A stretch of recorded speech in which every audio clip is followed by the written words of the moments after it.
and I'm black, y'all, and I'm blacker than black, and I'm black, y'all, and I'm black, y'all, and I'm black, y'all, and I'm blacker than black, and I'm black, y'all. I'm blickety black, blacker than black, I'm blacker than black, yo, because I'm black and I'm back. Yo, I'm black and I'm black, y'all, and I'm blacker than black, and I'm black, y'all, and I'm black, y'all, and I'm black, y'all. Well, I used my partner Arlington's BHawk Live. Listen, it is the unprofessional professional of the string football. And I'm doing something different with BHawk Live this year. There's no Amanda. There's no Daddy Ed. There's no Arlington. It's just me, Spurge. But yet, you notice I have somebody over there. Different. It's a Houston guy from the Houston Roughnecks. My man, KJ. What's up, my man? Evening, sir. How are you doing this lovely Friday Junior on the eve of Christmas? I mean, the UFL kickoff. Dude, I don't know how I'm really doing, but I think it's just one of those things. You know what I mean? UFL season is upon us. The first game of the week, prime time, in my opinion, should have been in St. Louis, but for some reason, you people down there in Houston, I don't know why, got it. We've seen the chicken coop for 3 years in a row, bro. We need to get back to the classics OG 2020 rig. So that's why we got the nod. That's the only reason. Oh, you think that's the reason why? Oh, 100% guaranteed to be. You think they would have been playing at Rice for a Friday night debut of the season? Not a chance, my man. I mean, maybe not. I don't care how many owls I disrespect with that statement, but that's just the facts of life. Well, I mean, you do have The Rock. He is going to be there. That is true. And I'm sure a few quasi-wrestling fans will be lured in from that. So I'm definitely grateful and glad he'll be showing up. He's been there before, so it's not his first metaphoric rodeo, but he literally has been to TDCU once before. Has it been there? Well, he did throw up your guys's. What's your drill thing? It's up. It's almost a quasi-inverted horns forward, I guess. I don't know who came up with the notion first, if it was us, if it was them. I feel like it's us because I want to say it's almost an adaptation for what a lot of Texans fans do. Well, weren't you guys in the league first in 2020? Yes, in terms of origin point, yes, we have like one season more. 2020? Yes, that is true. So then I guess you guys would be first. I mean, it is the Brahmas fans. They copy off of everything. I mean, it is San Antonio. They copy off of everything. You know what I mean? I have to give some respect for the Latin flair. Like, you don't see the only marachis I've ever seen in Houston are the ones from the literal band group that periodically goes to the state capitol and to DC to perform. But outside of that, I think the Latin flair definitely owes its respect and tie to old San Antonio and the Riverwalk. Oh, I mean, look, that's about the only good thing that San Antonio has is the Riverwalk. I mean, but that ain't what we're talking about. We're not next week. What is it? Next week, I have San Antonio SAJ on from the Horns Forward and Texans Talking Football to talk about the Battlehawks and San Antonio game. So then I can talk all the trash I want to about San Antonio then. Other than that, San Antonio has a special place in my heart. But we're going to get to the game. KJ, we are finally here for this game. Finally, we're here for this game. With everything that we've heard, everything that we've read, everything that we have seen, right? How important is it that this game is kicking off? I mean, it's vitally important, I would say, from the standpoint of the league. Obviously, there's been so much negative press with this looming player union DBA debacle, whatever you want to call it. There's 1,000 different words that could be used to label the entire scenario. I do think that, there seems to be, and this is obviously just a vibe check, but seem to be more players just focusing on getting ready to play and being eager to play. And while that may still be something in their thought process, it's not the primary focus. And I would say even still, I think regardless of how this thing pans out, no one has at least tangibly mentioned the idea that, hey, we could, whatever they end up settling on from a, if there is a pay increase, whatever, that can always be applied retroactively. Like, I don't know why nobody seems to think that that's a possibility, or just nobody's spoken it verbally, outwardly. So I don't think that has to be something that, stagnates the league. And I don't think it will. I mean, we're a day away. There's no reason they're going to be like in 24 hours drastic changes in that respect. That's just asinine to even ponder as a possibility. They would have already made their announcement that they were striking if they were going to do something wacky, crazy like that. And I know these guys love the sport too much to do that. So, I wish it well. I hope the process irons out, but honestly, it's out of our hands as fans. All we can do is both support the league and the players. And the best way we can do that is by buying tickets, showing up, viewing every game that we possibly can. And hopefully all that in the grandiose sense contributes to the league's bottom line. So, you know what? I honestly think that what you just said might have been the first time that anybody has said that. Because I know that me and Arlington did the show last night on the X-Fan show. We talked about it. We didn't even talk about it being retroactive pay. Yeah, nobody. Like, I've watched Twitter, I've seen feeds on Facebook, everywhere, and not a single person. Now, somebody may have said it. I'm not saying it hasn't been said, but if it has, it is somewhere in the farce, I guess, in dark portions of the web or something, because I haven't seen it. I definitely haven't. No, you're right. It's weird. I mean, as well connected as I am with my ear to the pulse and my pulse to this UFL world, I don't think I've seen it until just now that you said it live right here on BHawk Live. I don't think. Yeah. It makes perfect sense to me. I mean, I've worked enough in my industry in construction and understand business in general that while, yes, a lot of times a contractual dispute can cause a full stalemate of your respective operations, whatever industry you're talking about, there is components of retroactive reimbursement, pay, whatever it is. And so it only seems logical to me that that's probably what's going to end up happening here when they do finally settle. And I mean, why not? It's the easiest way to make both parties happy at some point in the final, settling. And it doesn't become that speed bump for the league, which is what everybody wants. So, right. Yeah. I mean, it makes sense. Now let's talk about it. You guys played in Rice last year. Now you guys are back in this, what you guys in Houston call it, the rig. The rig. Yes, sir. So now we have this first game, which the reason why it wasn't in St. Louis is because there's something going on at the Dome this weekend. So, I forgot about that. You're right. Touche. The Battle Dome, so you can't do it. Hey, you have no reason to cry and bitch and moan and groan. You get 6 home games, buddy, so shut your mouth, okay? Well, hey, listen. Up there, you get pampered. Don't even start with me. do we get pampered up here? Are you sure about that? I'd take 6 home games. You kidding me? I mean, we're just scratching to. In my opinion, I will literally be happy if we go 500. Stadium, first of all. You know what I'm saying? I mean, and I will say I'm a football purist, and I haven't even from I was on Bottom Line last night. Ed and other guys. You were while they claim that they are purist and passionate fans. It's like, if you speak one word about, the weather influence, I'm like, bro, you're not a real fan. Like, or you're not a full blown fan. There is a salary cap, if you will, to the capital of your fanship. If some pussy's foot in rain is going to keep you from going to a game, excuse my French, but I mean, and tell me I idolize football. That's fine. I can do, but the X-Fan Show Network. This is BHawk Live. You can say whatever the hell you want. I ain't tied. I say that with respect to those guys. I'm not disrespecting any of them. They've obviously cared a ton about the league because they're doing everything they can to bolster the news about it stuff too. It's just, all these people, in my opinion, if you're going to let weather, Mother Nature, get in the way of you attending a football game a sport you claim to love, I just have to kind of throw up a little small BS card on you. Right now. So we're watching and everything, and we're looking at all of this stuff. And yeah, Houston did not do very well at all last year. Coach Johnson. And I have a feeling, now you tell me if I'm wrong, okay? Because they used mainly UFL or XFL rules for this season. Okay, yeah, I thought you were like last year. Yeah, right. They have brought some back that were not in place last season. Most notably the kickoff.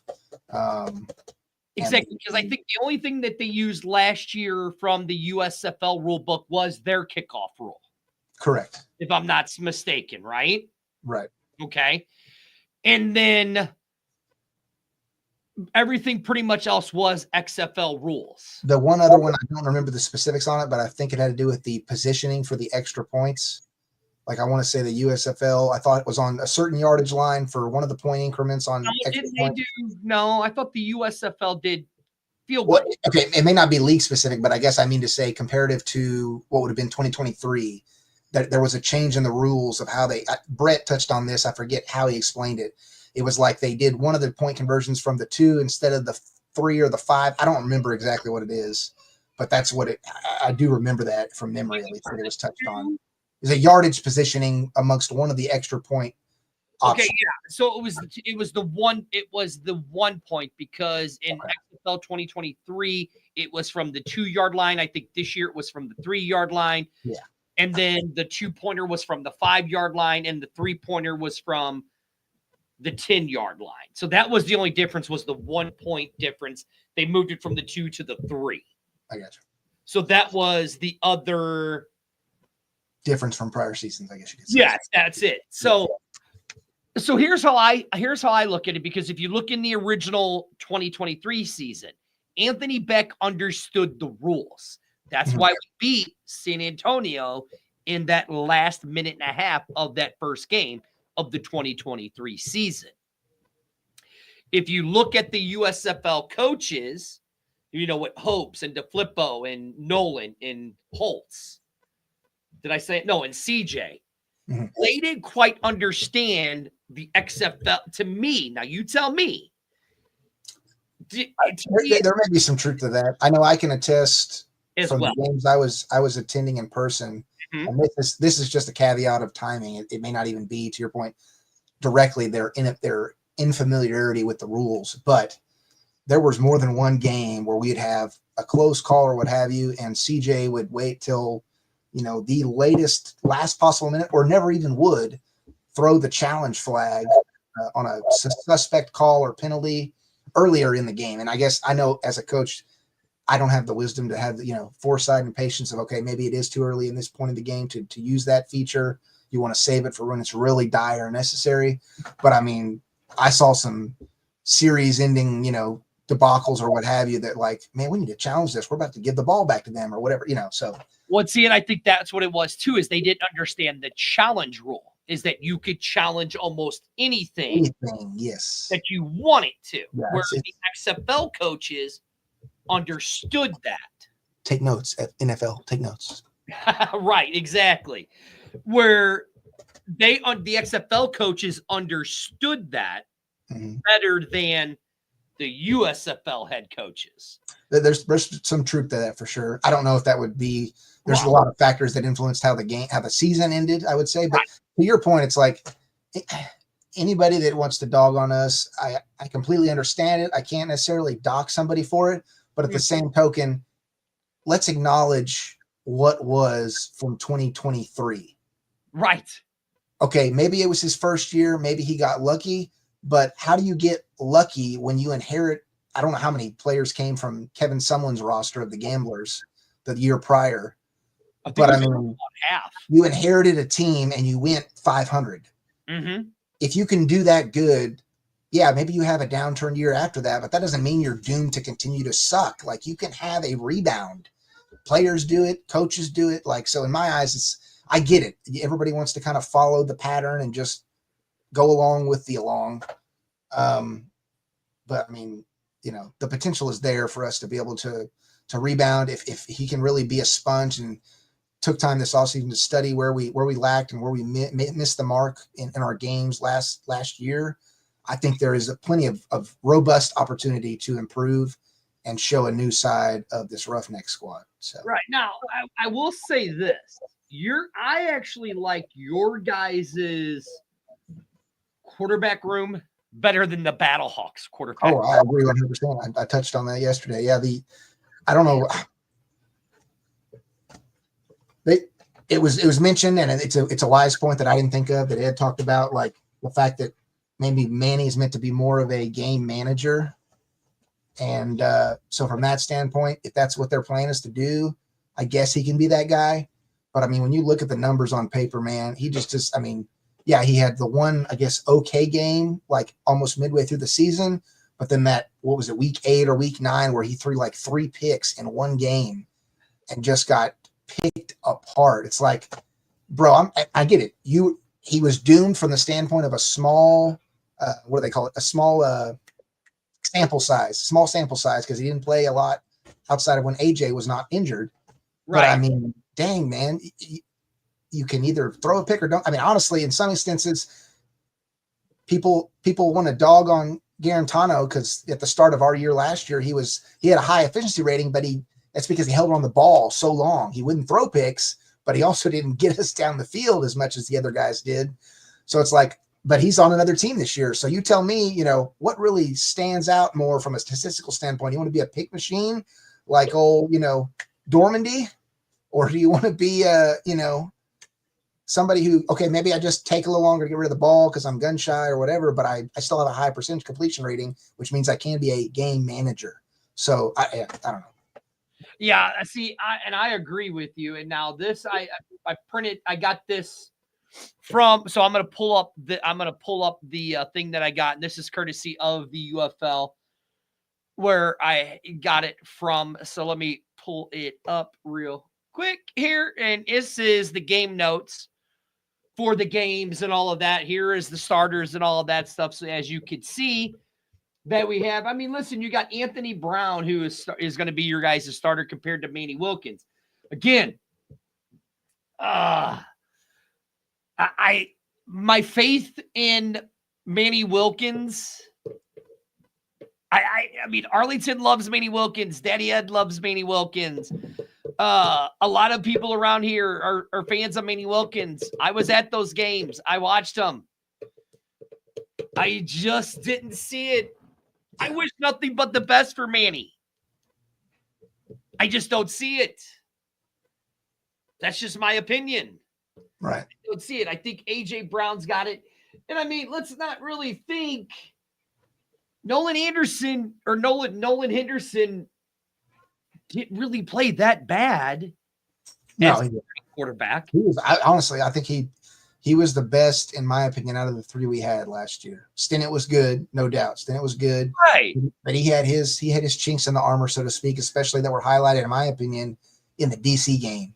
His clock management and awareness in that trail into that game when we literally, I mean, we should have been 2-0. I'm not a Manny Wilkins fan. Manny Wilkins fan. Everybody knows you love Manny Wilkins. No. So the component of it is that, like, he was exposed in the DC game. In my opinion, we could have been 2-8 instead of 1-9. But here's the thing, though, that you didn't mention, KJ, and this is what a lot of people don't realize about your third quarterback, Jalen McKinnon. Played in Vegas and didn't do too bad in Vegas. No, he didn't. But I mean, the fact that, as I've said before on other channels and podcasts, in my opinion, your recency of proximity play to the year in which you're, actively on a roster matters. That is true. The fact that he sat behind Tamu all year and maybe did a couple, I guess, extra point conversion plays, that's just contributing to kind of the general rush you're going to accrue as a player. That's not a dock on him. I'm not saying he's not talented. No. It's just that would be true for any player. That's why, Deshaun Watson can't escape Massage Gate for a year plus and come out looking like untouched gold and polished silver. Because when you sit on the sidelines and only get to do practice squad stuff or even practice on your own, that's not as good as team reps and game time play, et cetera, et cetera. Well, and that's why, if you look at it, the BHawks quarterbacks, all 3 of them guys sat on a bench. One was playing in college, and the other 2 sat on benches. Yeah. I mean, Max, Sandy, cool. Max, you could say Matt Dugan all you want, Max all you want, but well, I think to Sandy's point, like, that's the reason I think Beck did not formally announce a starting quarterback. You got a pretty little graphic with both guys slapped up on there. Because Right. he knows as well as we do, and we're not even coaches, to go, the minute one of these guys starts tanking, they're subbing the other guy in. We just know it. They're either going to do that or they're going to mix them up enough to keep the defense guessing in this first game. I will say this before the season ends: Jalen McClellan will be the starting quarterback for the Roughnecks. I will bet you $50 right now you're dead wrong. I'm telling you, he will be. You watch. I remember what he did in Vegas. I remember what he did in 2023. Are you forgetting 2023? I don't forget 2023, but I remember that it was 2023 and not 2024. I don't. I'm just telling you. You give that kid the shot. That kid kept that team in games very close. Respectfully, in order for him to get the shot, both Smith and Henderson are going to have to either get injured or tank, and that's just not going to happen. I can state that. Here's how it's going to work. I'm telling you right now, right? First play of the game, the BattleHawks have Manny Wilkins, a pick six to Kobe Richardson. Bro, come on. Let's go. Let's preach it into existence. I'm down. One of the best corners in the UFL there is Richardson, right? And then you're going to have Brown throw a pick six to Travis Feeney. You're predicting the most topsy-turvy game for week one, but that's probably good for viewership. So, so then, I really hate you for it. Manny's going to throw the pick six, right? Now Max Dugan's going to come in. He's going to throw another pick six right to Robinson. Oh, my gosh. You're getting Cinderella fictitious now. And then Nolan Henderson's going to come in, and he's going to throw a pick six to Peta. And then McKinnon comes in and just takes it over and destroys the BattleHawks. That's how the game's going to go. What cheap grass have you been smoking, sir, and where can I get some? That's all I have to say. I can't smoke or eat edibles due to my driver's license. But that's how it's going to work. I mean, let's really look at this. Let's go with the quarterback position. I'll go first since this is BHawk Live. I have to give the quarterback position. I have to give it to the Roughnecks. I think they have the better quarterbacks, and I think they get the. I literally got the checklist right here for every positional group. This is what I went off of last night on Bottom Line in terms of how I'm saying they're going. I'm giving it to Houston, and you are doing. I'm the same. You're giving it to Houston, okay? Hey, this is BHawk Live. I'm doing something different this year. I'm going to have a fan from every single team that the BattleHawks play. Join me each week so we can sit here and talk trash to each other and break this game down and talk about it. That's how it's going to happen. Now, let's go. Do we want to go? You want to go to running back? Let's do it. All right, let's go to running back. So with the running backs, we got Jacob Sailors and Javon Howard. I love that Sailors is back. Question is he going to stay healthy? That's the question for Sailors. Yeah. I would say that the thing that falls in y'all's favor, just comparing the two starters off the rip, is that Sailors is a guy returning who gave production last season. Mm-hmm. Lorenzo is a performance college guy who was not here last year and is coming from basically, no experience in NFL preseason, whatever have it, or UFL spring league. So he's literally going to be a fresh fish from the college standpoint into our league. And to me, that raises a lot of red flag question marks. But here's the thing. I sat down across from dinner with this kid. Mm-hmm. Okay. Very humble young man. Very well built. Dude, I think he's a great addition. He could do a lot. I think he could do more out of the backfield than Sailors can. Sure. And I think that's how we will see him a little more. I think we might see him paired up with Wilkins as more of a RPO type stuff, run pass option type of thing. I think we'll see with Howard. But now you go over to your guys's. You have Lorenzo. Well, how do you say his name? Lorenzo. Your guys's, is that St. Louis vernacular? I haven't heard that before. What? No, go ahead. Say what you said. I'm supposed to be the southern redneck guy from Texas. Why are you talking like me? His name is Lorenzo. How do you say his name? No, you said it right. I'm busting your balls on your other use of terminology. What other juice? I can't even. Oh, what I said. The people watching know what I mean. Yeah, I said you all no, dude. Like St. Louis is a mix. Like that is true. Y'all are on the Mason-Dixon fringe, right? yeah, I hear called 44. Some people call it 44. I have a problem with saying 4 or far. Yep. I'd say 44, but if I want to say 4, I'll say far sometimes. You know what I'm saying? Yeah. So yeah. Just be quiet, you redneck. You guys are down there is redneck. Lorenzo, how do you say his name? Lindegaard, I guess. Is that how you say it, right?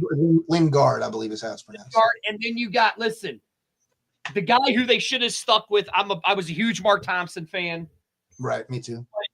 Kurt Merritt outperformed Thompson.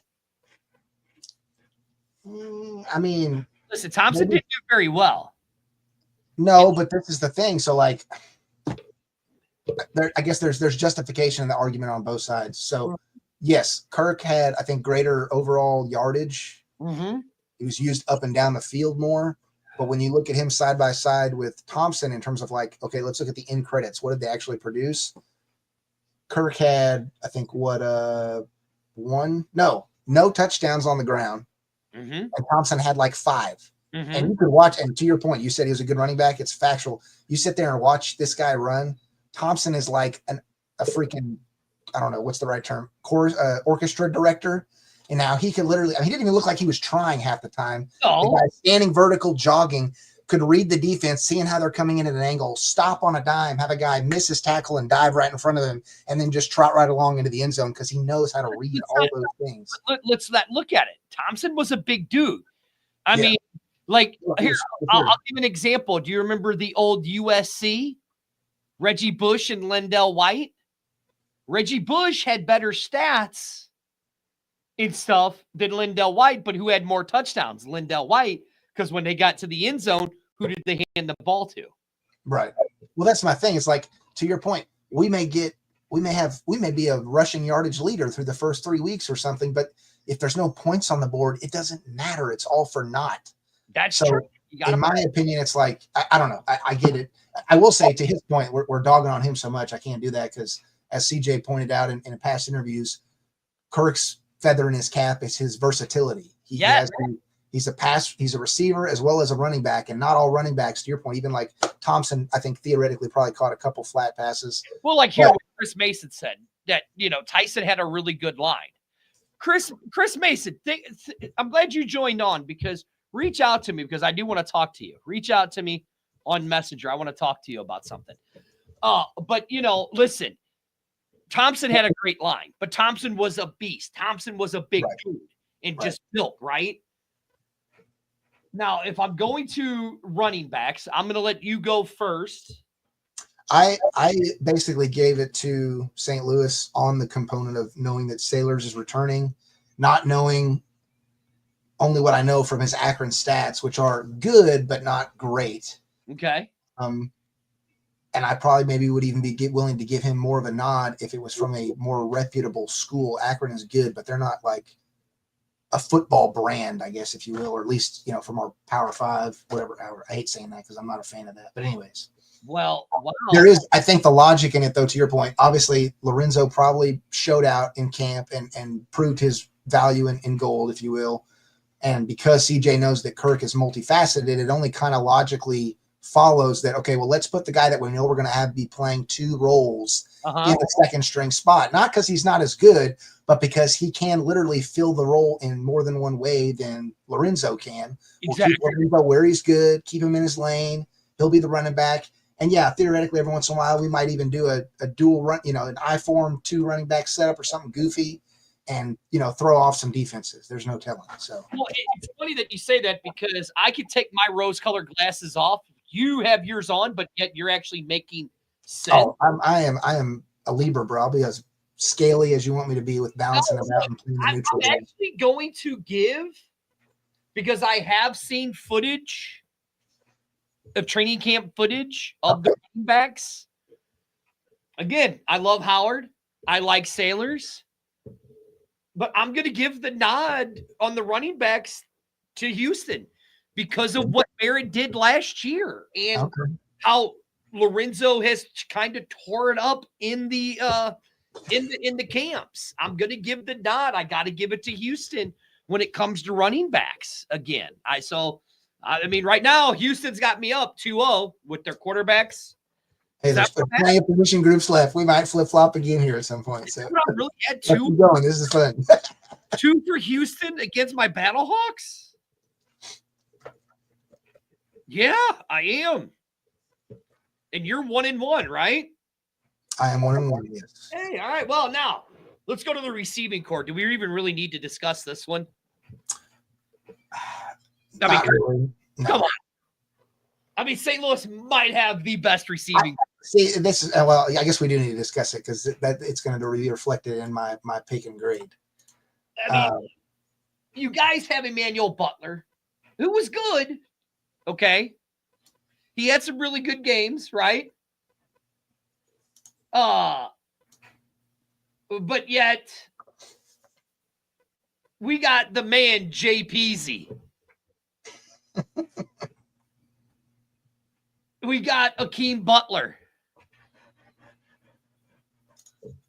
Yeah, you're right. Yeah, you're right. It is. Welcome to Roughneck Live with special guest KJ. No, I mean, listen, I cannot go against. We're only halfway through the team, Ed. Give him some grace. Goodness, let him get through the full roster build. Right, I cannot go against the St. Louis BattleHawks receiving core with Akeem Butler, Ja'Cour Pearson, Blake Jackson. I mean, Frank Darby beat out Blake Jackson as the number 3 guy. The only metric in where they were leading, I believe, from at least last year's stats out of the guys they have starting is, I believe, in touchdowns. No, Butler led the league in receiving yards too. Huh? Butler led the league in receiving yards. No, I'm not negating that. I'm saying, so I guess the way I look at it, it's a core, so it's more than one guy. Right, yeah. Top receiver against top receiver. Of course, y'all are going to win. I'm not going to argue that. Yeah. I'm saying like your full arrangement of starters on the receiving core. Houston actually had more yardage than St. Louis. They did. And I mean, let's take a little trip in time to a couple years back, maybe half a decade, maybe a full decade. I don't know how fast time has gone by over the past. But there's a little place up north where Jake Bates went that not long ago, they also had a juggernaut receiver. And what did that team do while he was there? They did shit. Yeah. So talking about my man Megatron. Well, I love Megatron. Yeah, that dude's a beast. One of the greatest receivers to not win a ring. Yep, no doubt, for sure. He might be above Steve Largent as greatest receiver to never win a ring. In my opinion. Megatron. I would agree. One, Largent number 2 with no. I mean, listen, you can't deny with the receiving core that the wide receivers we have with Butler, Mims, Pearson, Jackson, Darby, Greg Jennings, Gary Jennings. The other thing, I guess I computed with that, and call it fair or unfair. You're more entitled to make the argument either way. But as we already touched on with QB Room, it's like as good as receivers can be on their own. Yes. If you don't have a commander-in-chief in the pocket who can get you the effing ball, I can dance and do the salsa and the cha-cha all over the effing field and make dudes look stupid. If my quarterback's going over here, defensive lineman, like it doesn't matter. It doesn't effing matter. So, right. To me, that was like also kind of like I have to give it to Houston. Sorry. So, so I'm going BattleHawks and you're going. See, we're back. We're now even, right? Because you got 2 for Houston and 1 for St. Louis, and I've got the same. So okay, so there you go. So you're I will give one. This is a minor critique, if you will. It doesn't really matter in the grand scheme of things, I guess. But I actually went one step further, and I broke down the receiving core from our tight end group. Well, that's what I'm getting ready to do right now, because that's how you do it. I apologize. Yes, tight ends are just about catching; they're also about blocking. Were we separated at birth? Spurs? I don't know. So, I mean, look, you got Jake Sutherland. Now, I'm glad they moved Akeem Butler to receiver. Okay, I'm glad they did that because he's been a tight end a lot of the times for the BattleHawks. So I love that they moved Jake Sutherland to it, and then Chase Allen Very good, very, very good tight end. My problem with it is you guys have one really, really good one, and I don't know how Josh Pearson beat out Cam Sutton because I was a big fan of Cam Sutton's, right? Mhm. Jake Sutherland's a beast. The dude's a beast. When AJ needed him, he was there, right? But again, Cam the same way. When Sinnott or somebody like that needed him, who was there? Sutton was, right? I got you. But Sutherland can block more than. Yeah, I have no way to grade these guys on blocking. I'll admit that forthright. I honestly don't know in the slightest. He was in a lot on the running games, and it was Butler and Sutton that were Sutherland that were there in leading all of that, right? Yeah, that makes sense. I'm gonna go. I'm gonna let you go this time since I went first. So I did. This is my argument, so you can kind of see where I'm leaning to. So where are you leaning? I gave it to St. Louis, primarily based on Jake's stats, and then also the fact that, like, while we had some guys that put up numbers, it was all from 2023. Yeah. And I haven't seen squat from them since. So it's like, what did they do over the last year and a half? You know, were they in the gym ripping it like a hard man? Were they taking every third day off to eat a bag of potato chips? Like, we don't know, you know? So I said, this is all a joke, guys. I'm not, all these guys could kick my ass up and down the field, hands down. I'm not even negating. Oh yeah, they could, right? So, right. I mean, I wouldn't even try. I'd be hunched over within less than 5 minutes, probably puking my guts out or gasping for air. So, but no, yeah, I would say based on that component alone, really is the reason I gave it to the BattleHawks. Yep. I remember hearing his name, to your point, more throughout the season than I did anybody on our squad with the tight end role specifically. So, yeah. So now we're back to 2 and 2 each. correct. So on this, all right. Now we go to the O line. I mean, again, Sandy up here earlier. Damn, damn dirty. Give STL a chance. Yeah, they're 2 and 2. It's neck and neck right now. It could be anybody's game. Welcome to Roughneck Live with special guest KJ. BHawk Live with special co-host KJ from. You're giving me some ideas, Ed. I might have to rechange the Fun Day Friday theme name now. Right there, you go. Look, you got JJ Smith, Steven Gonzalez, Mike Palasak. Dude, I mean, listen, these are some big boys. Anthony Beck has talked about how he likes big offensive linemen, him being a tight end, knowing what it's like to have. Hey, I agree with you. Chris. Manny Wilkins' first pass is a pick six. I've already said it. And y'all are making me get more excited than I already was for tomorrow. I got to give it to the O-line of the BattleHawks. I'm going to be dreaming on my plane flight tonight of pick 6-1, pick 6-2. I'm giving it to the BattleHawks O-line. I mean, those are some big guys. I did the same. Yeah, nothing against the Houston guys, because they could kick my ass and bench press me like I'm nothing. Right. But the O-line really didn't protect those quarterbacks a whole lot. Mark Thompson did a lot on his own with that stuff in that, that team. Right. I mean, it's just that simple. It's BattleHawks have the O-line. Agreed. All right. Now, with that said, here's where it really, now, how do you want to do this with the defense? I think based on your already dictating and matching me tick for tack with the receiving versus tight end core, we might have done the exact same thing again here. And all right, well then let's go with I had the defensive back groups as one category, all right, defensive line as another. So I'm going defensive line and linebackers, and then I lumped the LBs admittedly into the defensive back. I won't. We're gonna separate them. Respect that. So listen. Regardless of what we want to say about Houston's defense last year, they were actually a pretty damn good defense. Oh, yeah. They were a really good defense. Our record could easily have been 2 to 3 game win difference. Yes.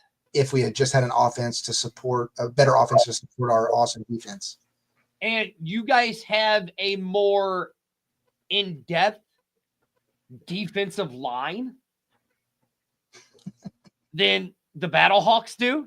Who gave this guy my notes? He's cheating. He's cheating, y'all. It's not fair. I'm a realist. I can take my rose fanboy glasses off, right? These are stuck to my face. So. I'm just saying, I can. Dr. Disrespect thing. I'll just keep taking them off. Right.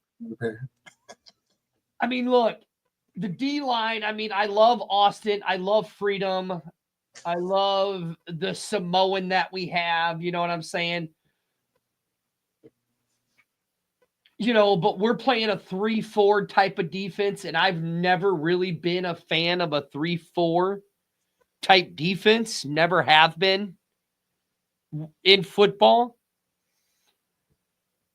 And with you guys having Christopher Allen, Jamar Jones, Logan, whatever, however you say his name, Olive, Demarius,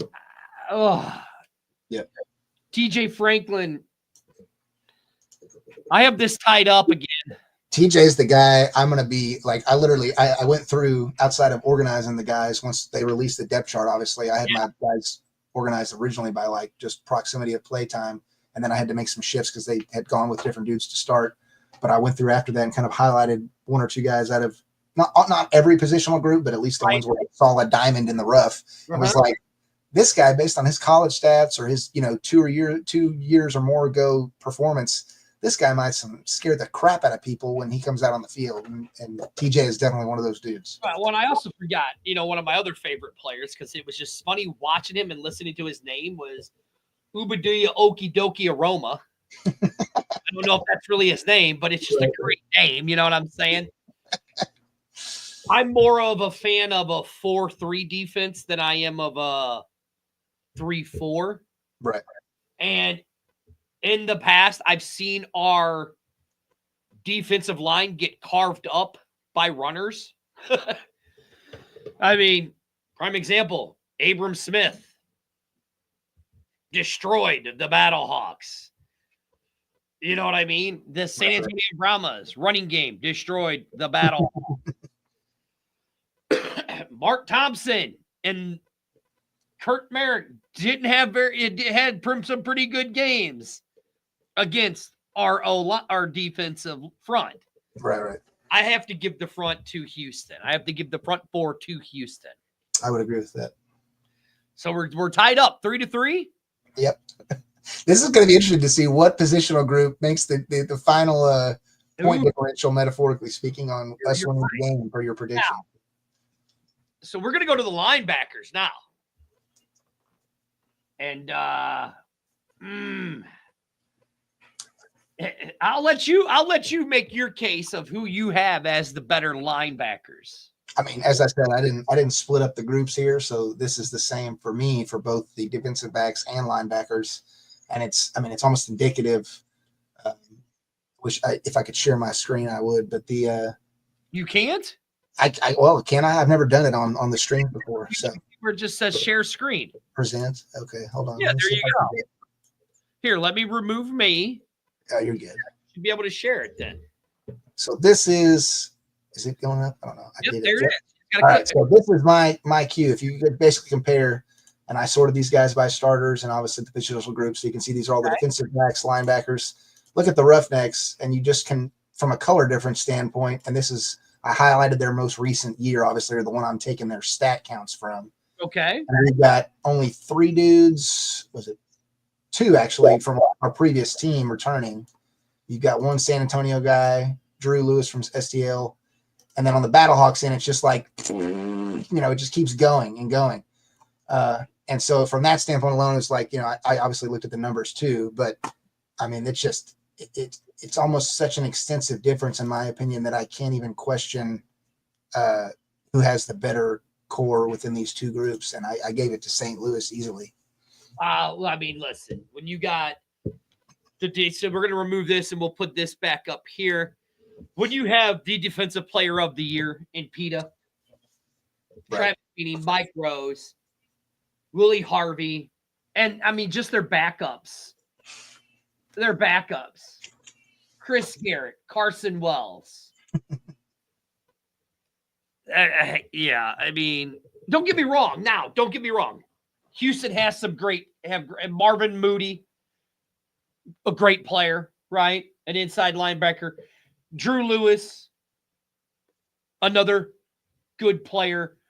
But the heart and soul of this team was that linebacking core for the Battlehawks defense is what it was. And I just have to, I mean, you can't go against the defensive player of the year. You just can't. Even though they're playing that they're going to play that 3-4 defense. If you look at the chart notes like we have here, you're going to have Peta playing on the outside and Travis playing on an outside. They're going to be up on their feet and they're coming right at you. Right. It's like Jadeveon Clowney. Do you remember when Jadeveon Clowney was in South Carolina and he got to do the outside linebacker? That is one of the most repeated played college highlight reels I think I've seen in the past 2 years. And just look at TJ Watt and the Watt brothers. How when they did the stand up, how much the Bosa brothers, when they go to the standing up, how much quicker they are. I mean, Peta and Freeney are just so good at those two spots. Right. Where they can come around. I mean, they're basically like defensive edges, basically. And they just come in and they swarm you. So, I mean, you have to give the linebacking core to the Battlehawks. You know what I'm saying? Right. So that's who you're going? That is where I'm going. Oh, so it's 4 to the Battlehawks, 3 to the Roughnecks. Correct. So we have? That is what we have, yes. Okay, this is BHawk Live with special co-host KJ from Houston, who loves it. The man's 5 hours away, but he's going to be in Houston at the rig. Literally getting on a plane after this call. I'm driving to BNA Nashville Airport and landing in H-Town at freaking 1 o'clock in the morning. And I've never done that before in my entire life. You're a nut job. I am a nut job. All right. Well, we got what 15 minutes left. So hurry up, because what time do you got to be there to get your flight? Yeah, Tim. I was going to tell you 9 o'clock or thereabouts is my cutoff. So. All right. Well, fine. We only got the corner. We only got the D-backs in special teams. Right.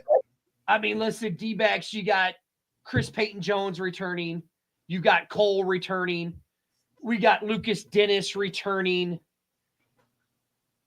We got Brandon Sebastian returning. Again, the one player that I do like.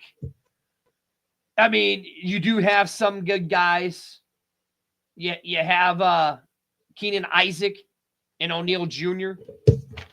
And the new addition, Kobe Richardson, right? Yep. Dude, I have to give it to the Battlehawks. I have to give the D-backs to the Battlehawks. I don't disagree. Oh, wow. Okay. Special teams. Listen, Battlehawk special teams was terrible last year. Horrible. So bad. But now I'll say this. What Houston special teams, they actually got a lot of practice because they were doing a lot of punting last year. They did a lot of punting last year, right? I mean, listen, you got Jay Peasy and Blake Jackson as your punt returner and your kick returner.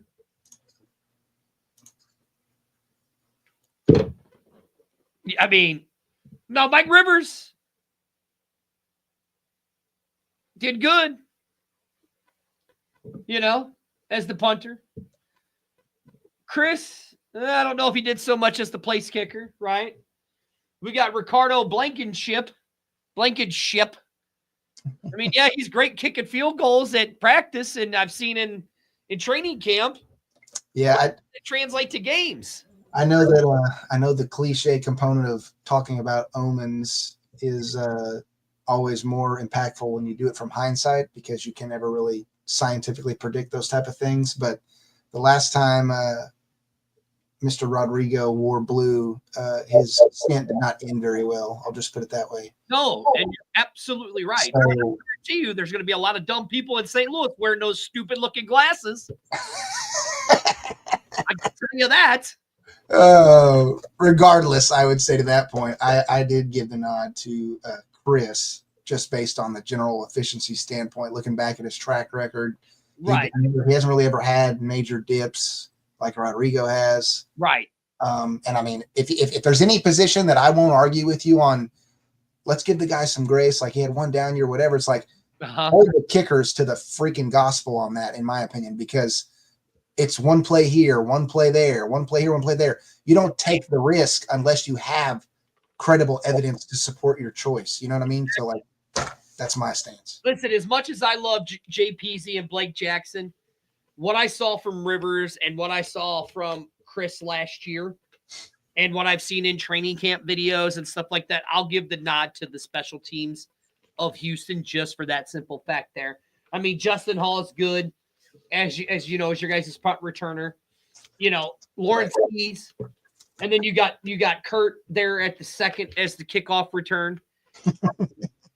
We only have Blake Jackson as our kickoff returner and Jakor Peasy as our punt returner. Again, I'm going to go depth because you never know what's going to happen. Oh, yeah, 100%. And so it's always better to go with a little bit of depth. I got to go with the special teams of the Roughnecks. So we're at 5-4 for this team, right? So where do you're over here spewing all this like excessively redundant pick six verbiage at the start of the show?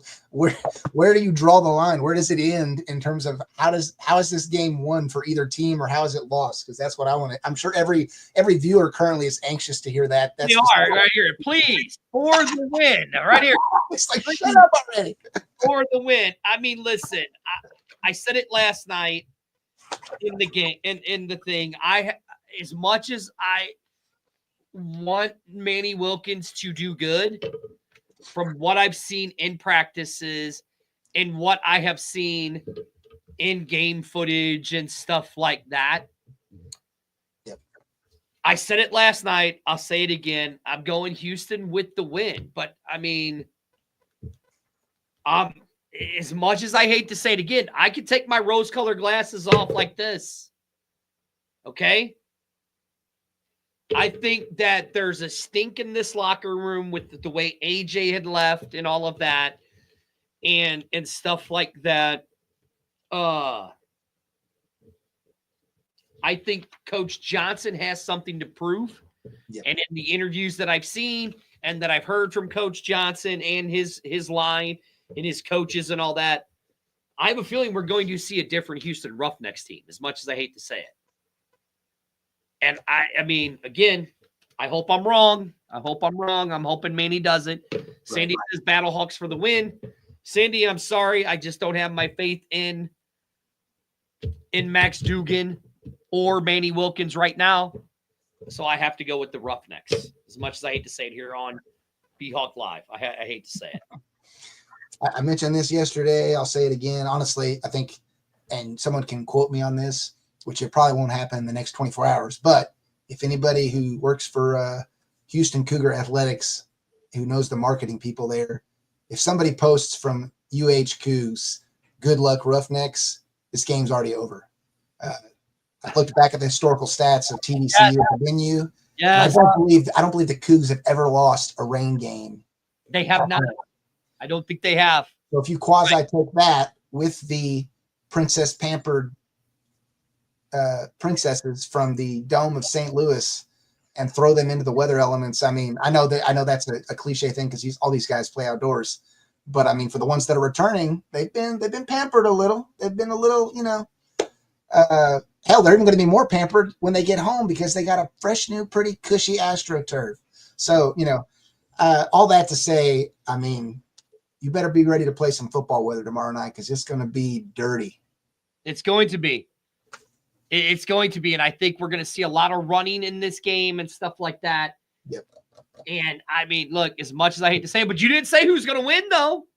I picked the Roughnecks in a close game. I think it will be one on the special team side. I agree with you from a running standpoint. That will probably make up a large majority of the game if the weather conditions impede like they are expected to. Yep. And it's odd too, because we kind of give the running back room to, you gave them, I guess, to the Houston. I was giving it to St. Louis, but it's so ironic that we made the one coaching positional change in our offensive line. That's arguably where we struggled the most offensively last year.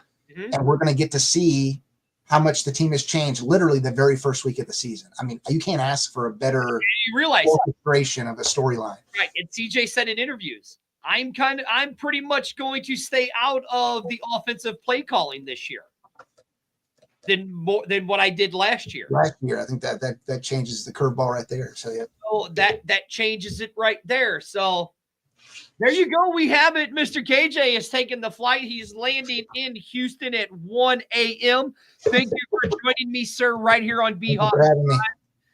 Tell people where they can find you, because I know you're going to be posting pictures and all that stuff from Friday night down there. So tell people where they can find you before I kick this show over. Yeah. Facebook and Twitter, man. KJ Disciple P, as it's shown down there.